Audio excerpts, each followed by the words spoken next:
¿Me podría decir qué me está indicando? ¿Que no se puede? ¿No? ¿Quieren ver las grabaciones? A ver, por favor. Por favor. No, por favor.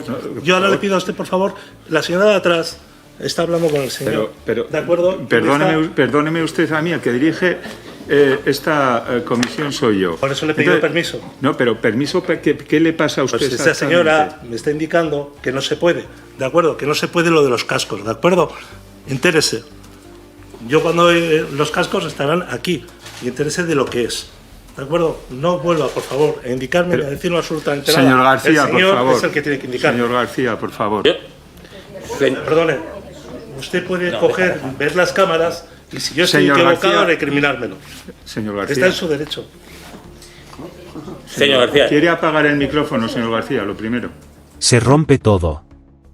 La unidad central operativa de la Guardia Civil ha vuelto a entrar con fuerza, con furia, con la misma contundencia que está demoliendo cada rincón oscuro del entramado socialista. Esta vez, el que ha caído es el hermano de Koldo García, el escudero más infame del sanchismo, el operador de las cloacas de Ferraz, el cómplice número 1 en la trama de las mascarillas y los contratos podridos. Y sí. El hermano, ese que durante meses estuvo en la sombra, ahora ha sido capturado por la UCO, llevado a declarar bajo estrictas medidas de seguridad, y lo más escandaloso, se negó a cantar, se negó a colaborar, se negó a confesar todo lo que sabe. ¿Por miedo? ¿Por lealtad? ¿O porque el PSOE le ha prometido impunidad? La operación ha sido quirúrgica. La UCO lo tenía vigilado, lo rastrearon en silencio, lo cercaron y cuando menos lo esperaba, lo subieron a una camioneta sin dar tiempo a reacciones. Lo llevaron directo al cuartel, donde ya tenían preparado el expediente. Pero lo más fuerte no es la detención.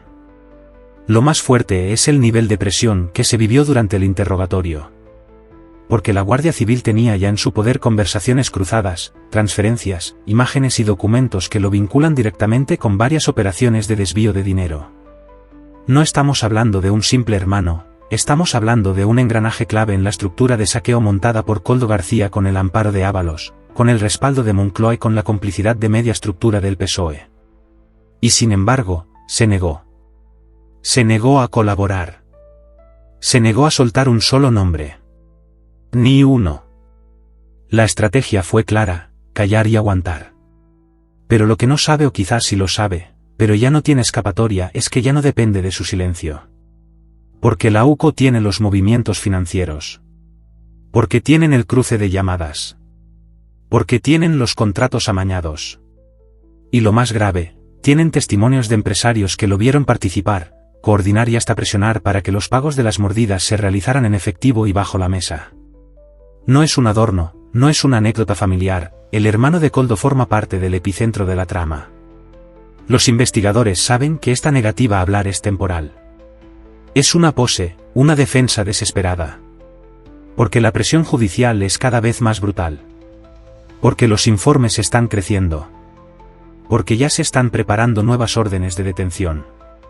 Y porque la justicia europea también está al tanto. Sí, esto ha cruzado fronteras. Ya no es solo España. Ya no es solo el Congreso. Esto ya está en la agenda de Bruselas. Y el hermano de Koldo no lo sabe o no lo quiere aceptar, pero se está convirtiendo en una pieza sacre fasebel. Porque si el PSOE tiene que salvar a alguien, no será a él. Mientras tanto, Moncloa mira para otro lado. Ábalos guarda silencio. Y Koldo está cada vez más aislado. Cada vez más nervioso. Porque lo que han hecho con su hermano es una declaración de guerra. Porque si antes se pensaban intocables, ahora entienden que la UCO no va a parar. Porque el cerco se cierra, porque las piezas caen una a una, y porque cada silencio en el calabozo es una celda que se abre más arriba en la pirámide del poder. Y esto es solo el principio.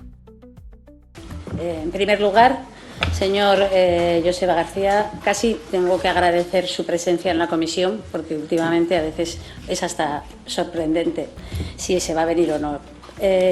Yo lo que le quería decir en primer lugar, señor García, que su nombre ha aparecido en distintos informes vinculados a operaciones sospechosas que se han llevado a través de una trama corrupta en la que su hermano presuntamente ha tenido un papel protagonista en contratos millonarios en circunstancias muy opacas. Por tanto, y en aras a la depuración de responsabilidades políticas, que es lo que se trata de hacer en esta comisión, yo le formularé una serie de preguntas concretas para conocer su grado de participación como hermano o como amigo de miembros de la trama de esa red de favores. Y desde luego también para saber qué pasó con el dinero público y quiénes se beneficiaron de él en plena emergencia sanitaria. Y también pues, sobre la situación laboral suya ligada a empresas públicas dependientes del ministerio en el que estaba trabajando su hermano Koldo García. Por eso, la primera pregunta que le voy a formular es ¿cuál ha sido su relación con el exministro José Luis Ábalos? Me voy a acoger a mi derecho a no declarar, ¿de acuerdo?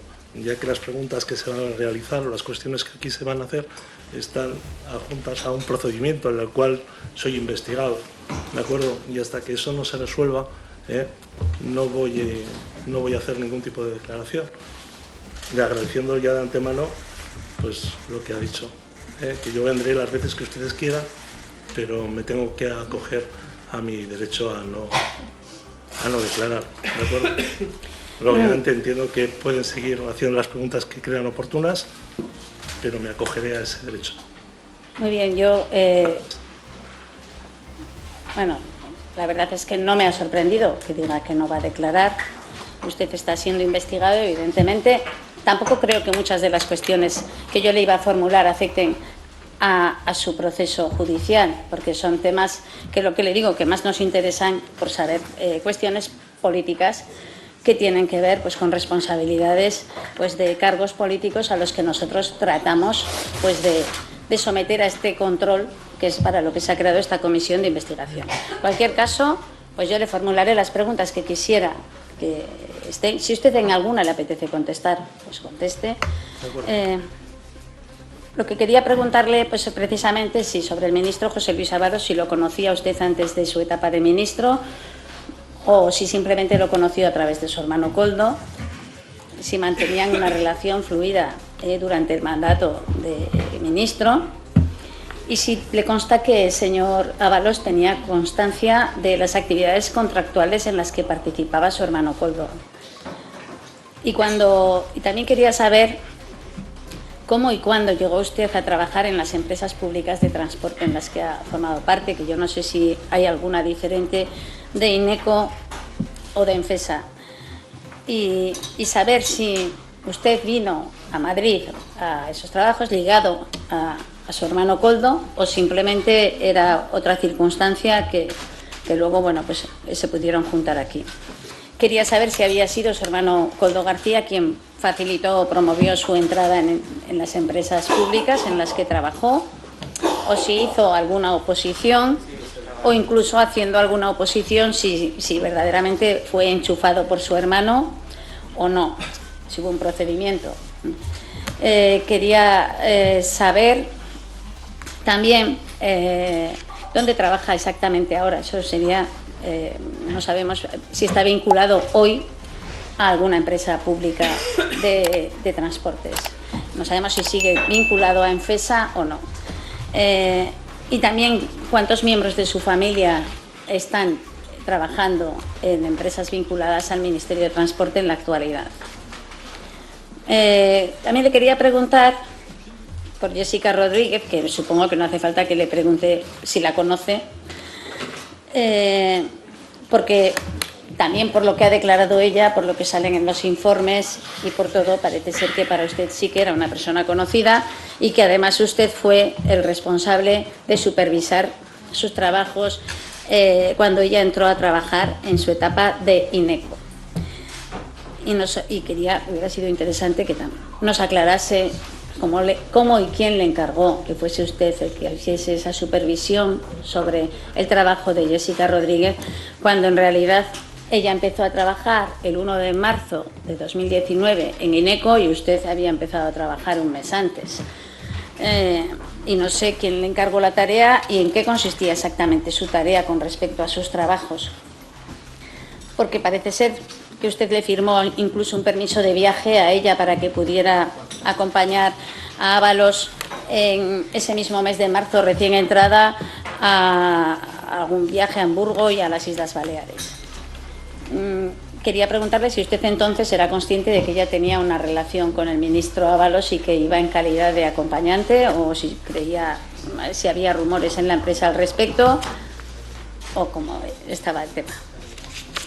Y sobre todo, también con respecto a Estrasburgo, quiere decir que había viajado. Quería saber si usted tenía que ir a trabajar o no, como Jessica. O sea, ¿usted le hacían ir a INECO o simplemente tampoco le obligaba a nadie a ir a trabajar?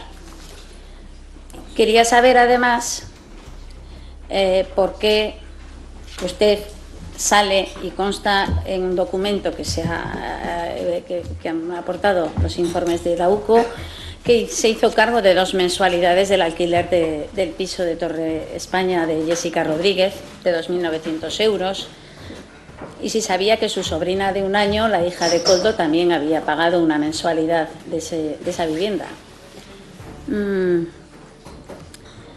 Y quería que nos explicase, que sería interesante, no tanto su sueldo concreto, sino si verdaderamente con el sueldo que le pagaban en estas empresas públicas, cómo era posible que usted tuviese unos ingresos entre 2020 y 2022 de 260.000 euros en su cuenta, concretamente en 2020 de 130.000 euros. Y luego quería que nos dijera exactamente con su hermano Koldo cuál era su papel a nivel profesional. ¿Ejercía profesionalmente de testaferro o simplemente, pues participaba usted de la trama con un papel que era simplemente hacerse pues con sus cuentas para ocultar su patrimonio o las cuentas bancarias o las inversiones a nombre de su hermano? Si le había solicitado su hermano que le guardase dinero o no, o si todo esto que va saliendo usted lo niega en redondo. Sería interesante, pero bueno, esto sí que lo sabremos mejor por la justicia. Pero sí hubiera sido interesante que nos hubiera aclarado si conocía usted los contratos en los que estaba metido su hermano durante la pandemia con las empresas de mascarillas, si le pidió ayuda, qué participación tenía usted y si sabía que él se llevaba presuntamente sustanciosas mordidas a través de esos contratos que gestionó en distintos ministerios del Gobierno.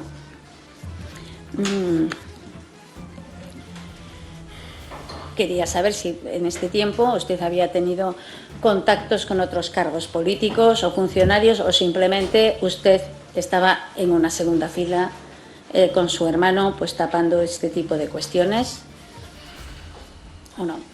Y si llegó a entender o conocía, si nos podía explicar por qué cree que su hermano llegó a tener tanta influencia política para beneficiar a distintas empresas o personas, como para introducirse hasta los despachos de los propios ministros y luego sapearse, si esto lo comentaba con su hermano o era ya consciente o no.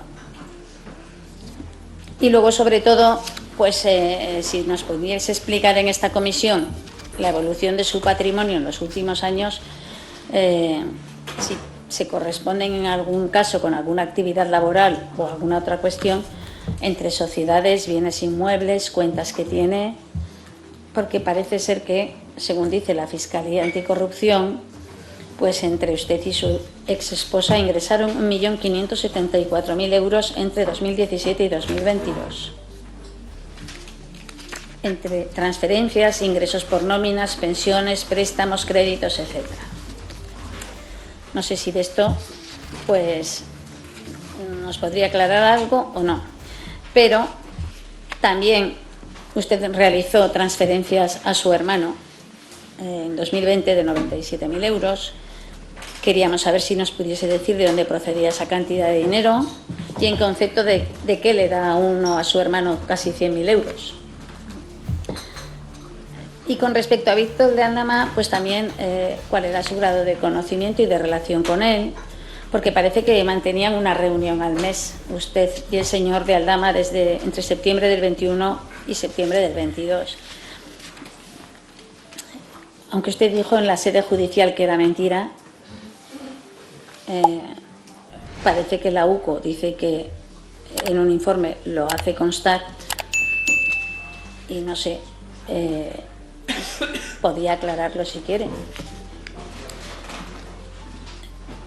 Usted también viajó a la República Dominicana en 2 ocasiones y sería importante que nos dijera pues exactamente para qué. Parece ser que les dieron unos sobres, ¿no?, de dinero. Y si eso era cierto, ¿y a quién entregaba el dinero cuando se lo daban, cuando volvía a España? Si se lo daba a su hermano, si se lo daba a José Luis Ábalos. Y bueno, hay una serie de cuestiones y de escuchas que son bastante claras. Hablo ahora con el Joseba que ya tengo el dinero y le digo que quedamos. Es el primer viaje, es un audio de Aránzazu Granel a Javier Serrano. Esto no se podía haber aclarado. Incluso como le explicó su hermano Coldo que este tipo de mensajes los tenía que borrar. No lo sé, podía aclarar también cuando su hermano le decía que usted le decía a su hermano que le estaba metiendo en algún marrón, ¿a qué se refería? A este tipo de operaciones que parece ser que le han llevado a usted a estar frente a los tribunales,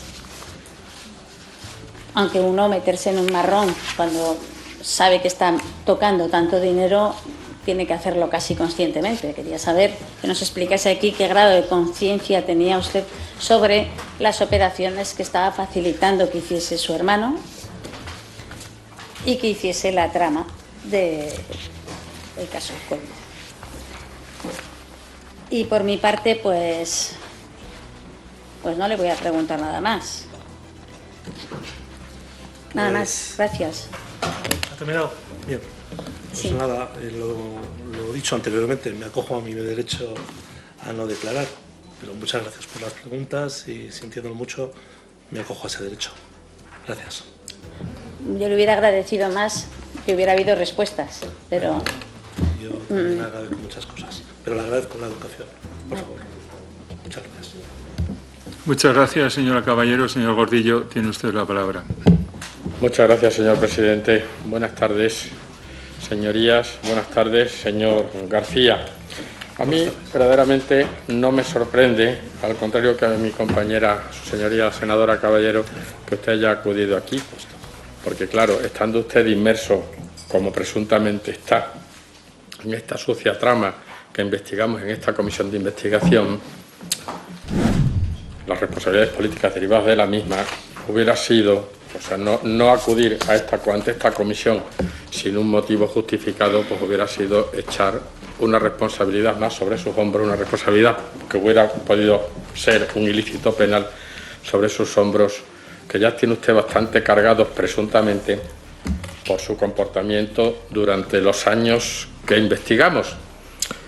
Y le diré que ya está usted bastante cargado de responsabilidad, porque lo que aquí, las responsabilidades políticas que aquí se dirimen o que se investigan,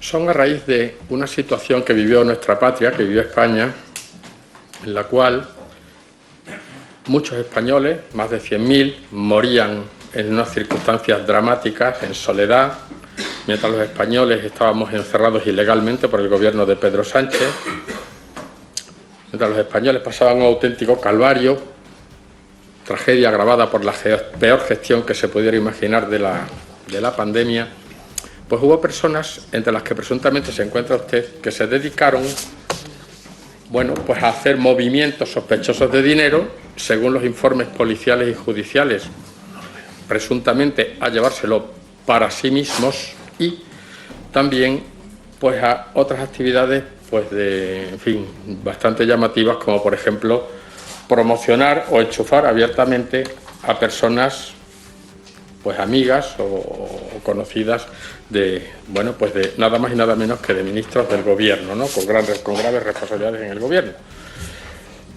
Y en la investigación judicial, señor García, usted aparece como pieza clave en este entramado que, grosso modo, acabo de describir, de esta organización criminal, porque usted aparece en reuniones periódicas con el señor Aldama, con una regularidad, además de un mes, mensuales.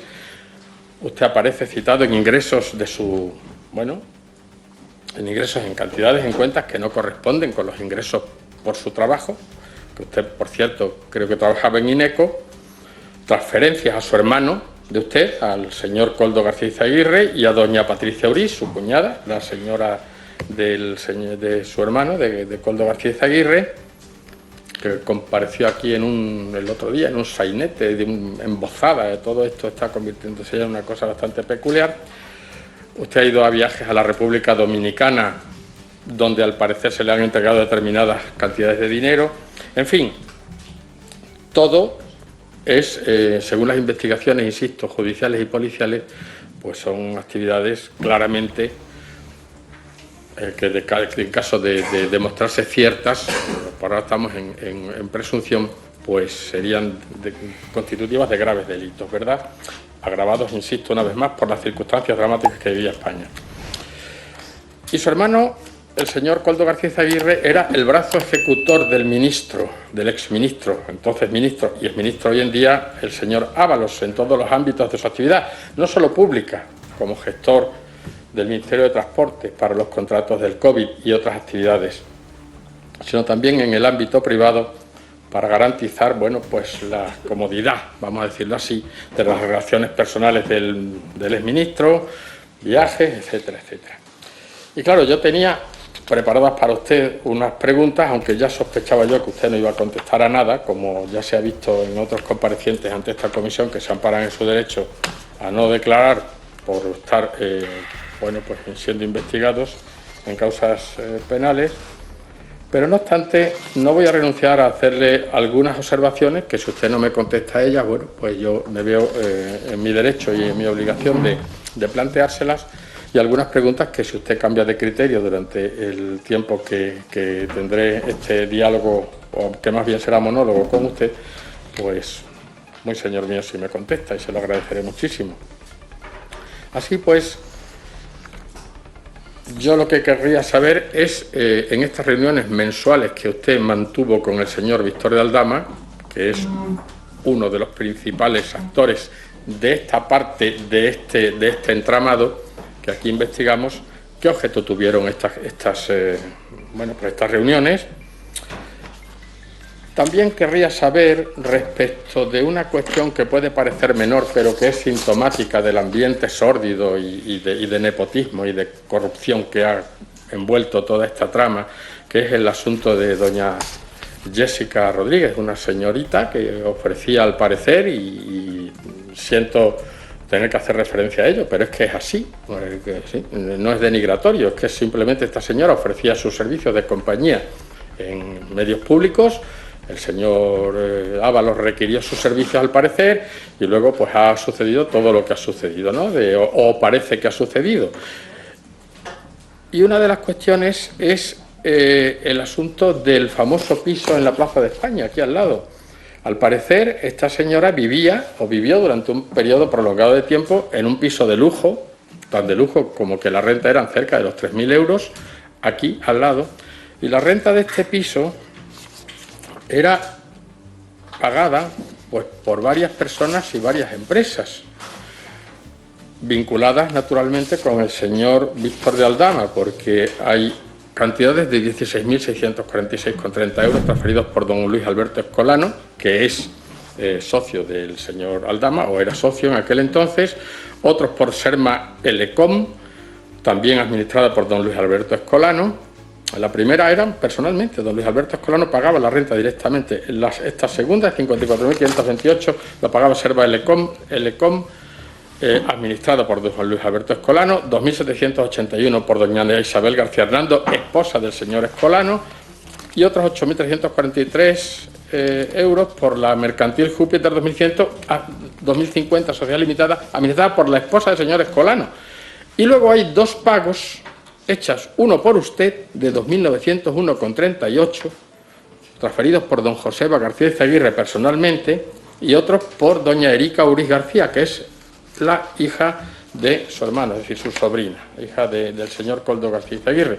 Y yo le hubiera preguntado que qué hacía usted pagándole el piso a esta señora, en calidad de qué, por qué le pagaba usted. ¿Le encargara a usted que lo pagara? ¿Considera usted que esto es una cuestión normal, no?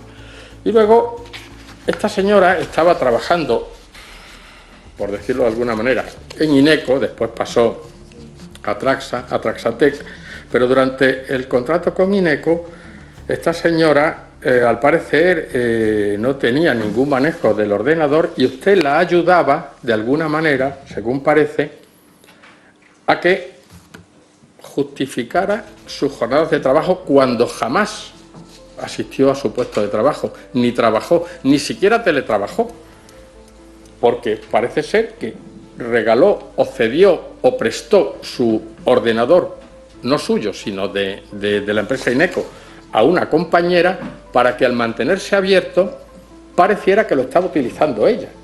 O sea, yo no lo uso para nada y ella necesitaba el Word, se lo dejé para que así se encendiera el ordenador y justificar como si estuviera trabajando.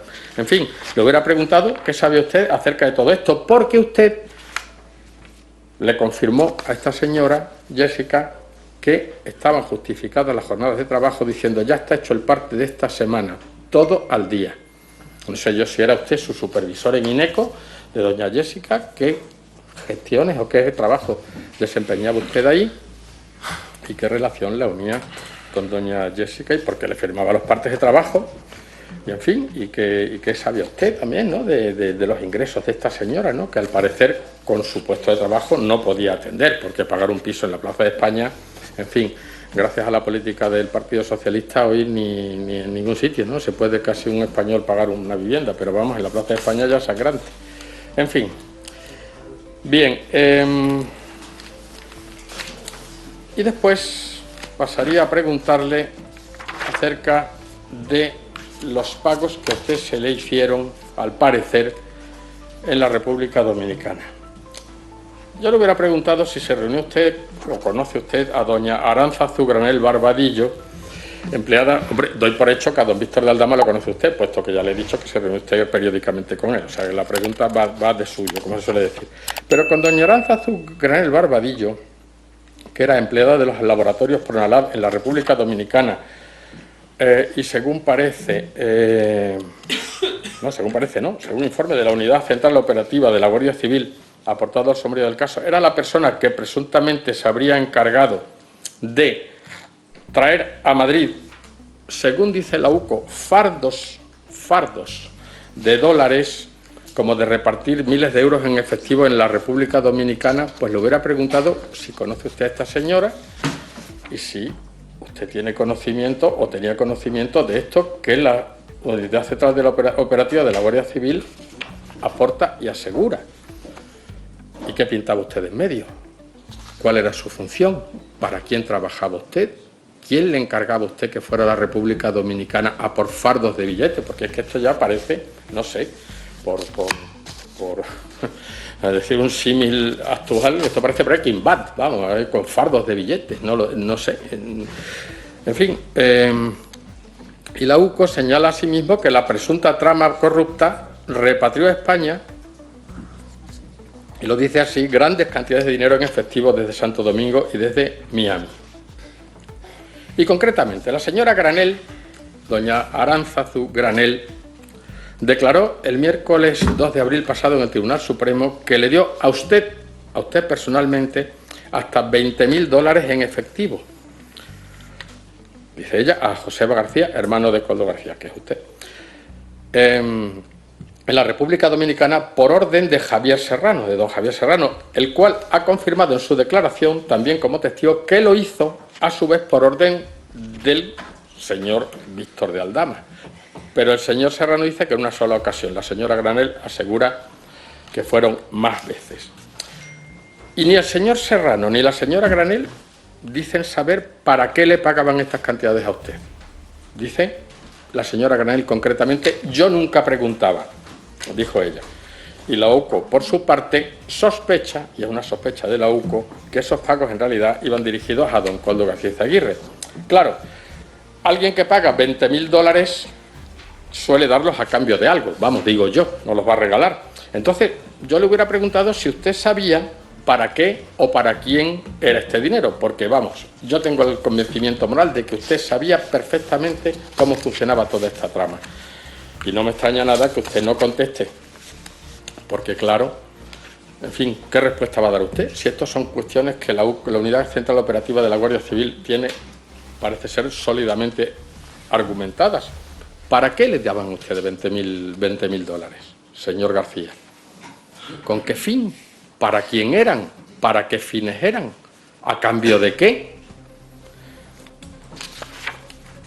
¿Era una entrega de dinero legal? ¿Había factura a cambio, como se exige a todos los españoles cuando hay una transacción de dinero? Buenas Haciendas, y así, y me parece muy bien, ¿no?, que Hacienda tenga un control acerca de los movimientos de dinero, como se hace en todos los países, pero parece ser que aquí había personas que estaban absolutamente exentas de cualquier control. ¿Cómo se movía este dinero? ¿Era un soborno o un presunto soborno? ¿Era un negocio legal? Si era así, ¿dónde están los documentos que lo comprueban?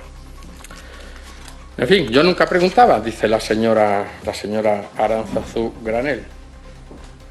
Y no me extraña que no preguntara, porque hay preguntas que inculpan, ¿verdad? Si una persona conoce para qué va determinado dinero, pues se hace automáticamente cómplice del negocio que con ese dinero se perfecciona. Pero la UCO, por su parte, sospecha que, insisto una vez más, que esos pagos en realidad iban dirigidos a su hermano, y su hermano era la mano derecha del entonces ministro, señor Ábalos, que a su vez era la mano derecha del presidente del gobierno, señor Sánchez, y que a su vez es el secretario general del Partido Socialista. Por lo tanto, unan ustedes cabos.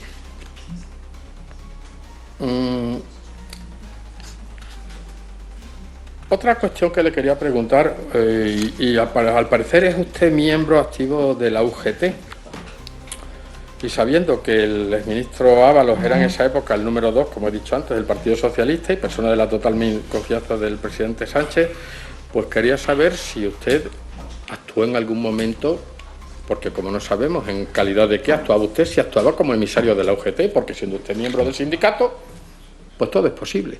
Yo se lo hubiera preguntado, usted tendría fácil haberme dicho sí o no. Como usted no me contesta, pues ahí dejo la pregunta encima de la mesa. Si la UGT, vinculada, como todos sabemos, al Partido Socialista, el sindicato vinculado al Partido Socialista, pues tuvo algo que ver en esta trama criminal.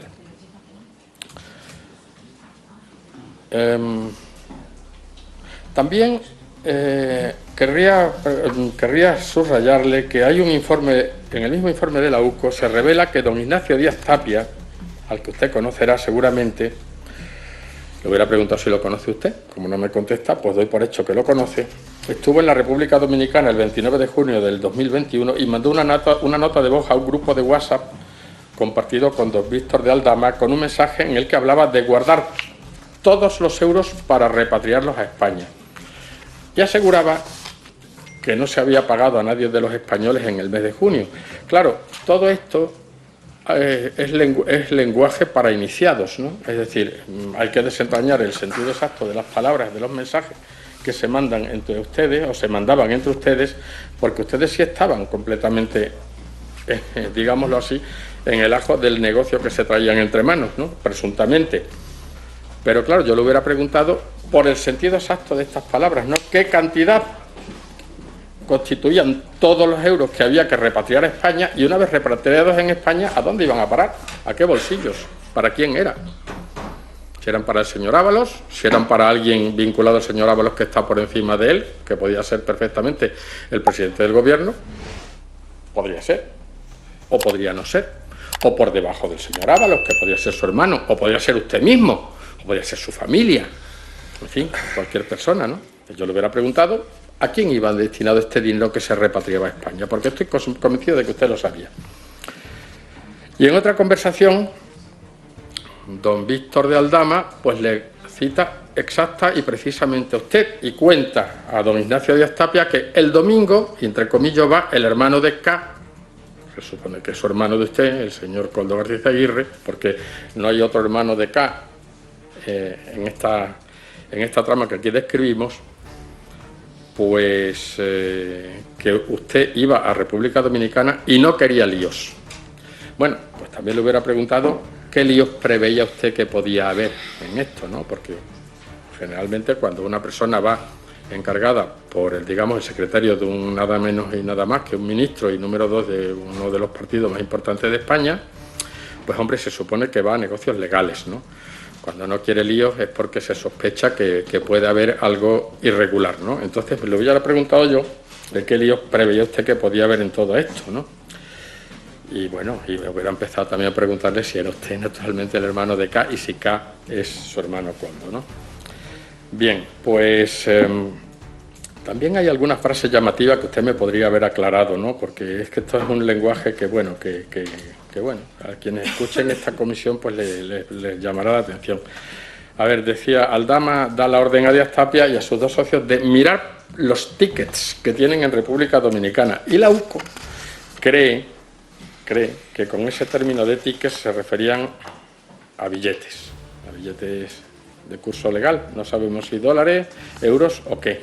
Le hubiera preguntado si eran billetes lo que le dieron a usted, cuánto le dieron, y insisto una vez más, para quién era. Y don Ignacio Díaz Tapia respondía, hablo con ellos para que lo dejen preparado, el dinero, para que se lo dieran a usted y usted se lo trajera de vuelta para acá para repartirlo a quien correspondiera. Así es que nada, yo esas son las preguntas que le hubiera hecho. Y señor García Aguirre, yo, ¿qué quiere que le diga? Me entristece muchísimo que esta comisión que está constituida en este Senado pues tenga que, digamos, bucear en aguas tan pestilentes, ¿eh? Insisto una vez más, esto no es de esto que aquí describimos, esta situación que se parece ser que en España se da como una situación normal, no tiene nada de normal.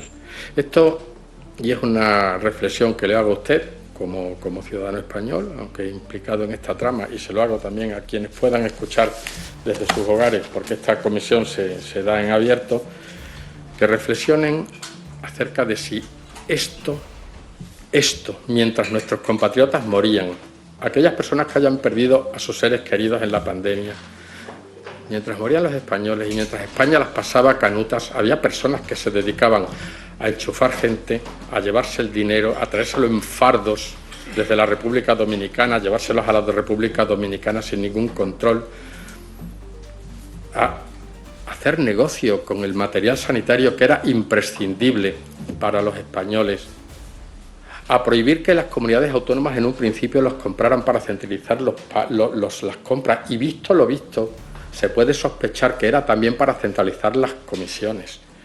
Todo esto haría caer a cualquier gobierno en cualquier país civilizado, pero aquí no, porque aquí estamos en manos de quien estamos, de una persona que ha antepuesto su interés personal y su seguridad jurídica temporal por encima de todo, y esa persona se llama Pedro Sánchez.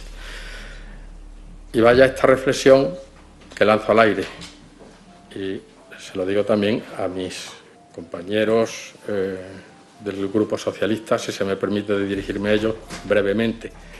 Recomienden a su secretario general, don Pedro Sánchez, que convoque elecciones y deje a los españoles seguir su destino, porque esto es insostenible. Muchas gracias, señor presidente, muchas gracias, señor García. Muchas gracias. ¿Quiere intervenir? No. Sí, claro. Pocas preguntas me ha hecho. Entiendo que son las justas, ¿no? Habrá comentado temas políticos que realmente se salen un poquito de mi comprensión. Pero solamente me he quedado con una de las preguntas, ¿de acuerdo? Ya que su reflexión ha sido tan grande, me he quedado con... ¿Qué respuesta puede dar? Pues solo una. Me acojo a mi derecho de no declarar, porque después de lo que ha soltado usted por su boca, creo que me puedo permitir este lujo. Pero pequeñito, con toda la educación del mundo, ¿vale? No se lo tome a mal. Si con la benevolencia del señor presidente puedo responder brevemente al señor García, muy brevemente. Tengo tiempo todavía, pues muchas gracias. Mire, Señor García, en el momento en que usted dice, empieza esta comisión y le manifiesta a su señoría, la senadora Caballero, que no va a responder, yo puedo hacer una pregunta más o menos retórica, porque ya sé que no me va a responder. Si usted hubiera manifestado la voluntad de responderme, yo le hubiera hecho unas preguntas de una manera más sistemática. Pero claro, queda un poco, comprenderá usted, que un interrogatorio sin respuestas pues queda bastante mal. De todos modos, no sé de qué se queja usted, de que yo haya hecho las observaciones que haya hecho. En su derecho estaba de haberme respondido a todo lo que yo he dicho. No solamente a las preguntas, sino también a mis observaciones. Si no lo ha hecho usted, es por su elección propia.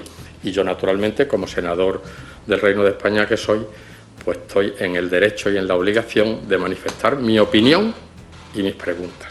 Por lo tanto, creo que esta es lo que le tengo que decir respecto de su breve intervención en esta comisión. Muchas gracias, señor presidente, y muchas gracias, señor García. Eso sí, naturalmente, desde la educación que usted me dispensa a mí, no faltaba más.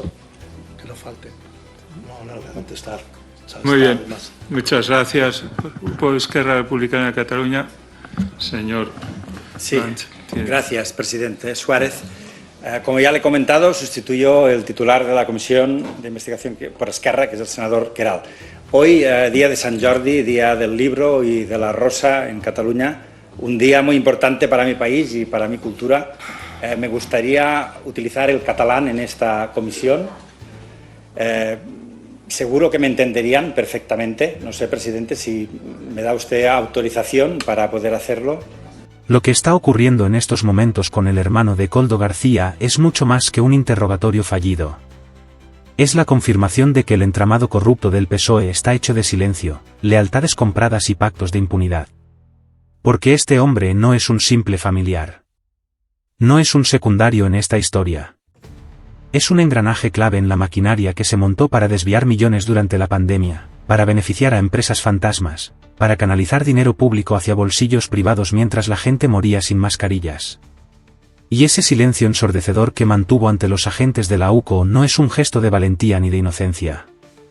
Es el resultado de una red de protección política que le ha prometido cobertura, que le ha ofrecido blindaje, que le ha susurrado desde las alturas de Ferraz: aguanta, no hables, te sacamos de esta.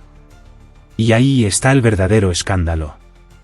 Porque mientras millones de ciudadanos están hasta el cuello de impuestos, mientras los hospitales colapsaban, mientras miles de empresas cerraban, esta banda organizada saqueaba el Estado en nombre del progreso. Pero la UCO no se deja amedrentar por silencios ni estrategias de abogado. Porque tienen claro que el hermano de Koldo no ha actuado solo. Porque saben que hay un circuito de blanqueo. Que hay cuentas en el extranjero. Que hay testaferros. Que hay compras infladas. Que hay pisos adquiridos en Madrid y Valencia con dinero que salió de contratos amañados. Y por eso la presión no va a cesar. Porque en este momento, la Unidad Central Operativa está cruzando todos los datos, cotejando operaciones, ubicando conexiones con otras tramas como la del Tito Berni, como la de los trenes de Renfe, como la de los paradores nacionales. Porque todo apunta a una trama sistémica. No es un caso aislado. No es un escándalo suelto. Es una red criminal incrustada en el corazón del Estado. Los investigadores ya manejan un informe que está haciendo temblar las paredes del Ministerio del Interior. Un informe donde aparecen nombres, apellidos, cifras, fechas, llamadas y documentos que señalan una organización perfectamente estructurada para delinquir, con roles definidos, con compartimentos estancos, con flujos de dinero que pasaban por empresas pantalla antes de desaparecer en paraísos fiscales. Y en ese esquema, el hermano de Koldo aparece hasta el cuello. ¿De verdad creen que el tipo se presentaba en reuniones por cariño fraternal? ¿Que firmaba contratos por casualidad? ¿Que gestionaba pagos en efectivo sin saber lo que hacía? No. Era parte del mecanismo. Y lo sabía. Y lo más impactante, algunos de los contratos que firmó o gestionó estaban directamente relacionados con material sanitario defectuoso. Mascarillas que no protegían. Batas que se rompían. Guantes sin certificación. Y todo por un precio inflado. Porque la prioridad no era salvar vidas. La prioridad era engordar comisiones. Y eso lo sabía el hermano de Koldo. Lo sabía Koldo. Lo sabía Ábalos. Y lo sabía más de un ministro, más de un secretario de Estado, más de un asesor que ahora mismo se está preparando para desaparecer si esto estalla del todo. Y cuidado con este dato, en una de las cuentas rastreadas por la UCO, presuntamente vinculadas al hermano de Koldo, se detectaron ingresos fraccionados por valor de más de 700.000 euros en solo 6 meses. Todos provenientes de empresas, proveedoras, del gobierno durante los momentos más críticos de la pandemia. ¿Y qué se compró con ese dinero? Pisos. Coches. Vacaciones de lujo. Y según un testimonio protegido, hasta obras de arte en efectivo. Una obscenidad, mientras España se caía a pedazos. El silencio de este hombre no va a durar mucho más. Porque el cerco se cierra. Porque la presión va en aumento. Porque la Fiscalía Anticorrupción ya ha sido alertada. Porque los jueces están empezando a entender la dimensión real del escándalo. Y porque hay colaboradores que ya han empezado a hablar.